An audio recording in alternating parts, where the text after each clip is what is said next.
তো এটা হচ্ছে আমাদের ব্রেকফাস্ট, আর মা করেছে হচ্ছে রুটি, আমি খাওয়া শুরু করে দিয়েছি। আর সকালে না ভাইকে আলু ভেজে পনির দিয়ে করে দিয়েছিল, তো তার মধ্যে মাঝখানে আমার জন্য আবার রেখে দিয়েছে মা, তো বলেছে তুইও খেয়ে দেখিস তোর কেমন লাগে। আর এটা হচ্ছে ছোলার ডাল দিয়ে করেছে, ফুড নয়, এটা হচ্ছে পনির। সো দিয়ে এখন ভেজে নেবে, কিন্তু একে একে ভেজে নিচ্ছে কারণ আমি ওখানে এডিটিং করছি, তো আমি দৌড়ে দৌড়ে আসছি, মা আবার ডাকছে, এইভাবে করে আমি ভিডিও করছি। একে একে সবটা পনির যেটা করেছিল এটা একটা গ্রেভি করে নিয়ে তারপরে পনিরগুলো কিন্তু ছেড়ে দিচ্ছে।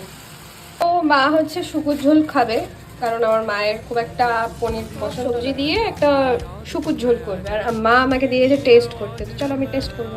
এটা হচ্ছে শুকুর ঝোলটা, মানে একদম গরমকালের জন্য বেস্ট। দোকানে যখন গিয়েছিলাম সকালে তখন কিনে নিয়েছিলাম, তো এইগুলো হচ্ছে আমাদের খুব ছোটোবেলার ফেভারিট সবার।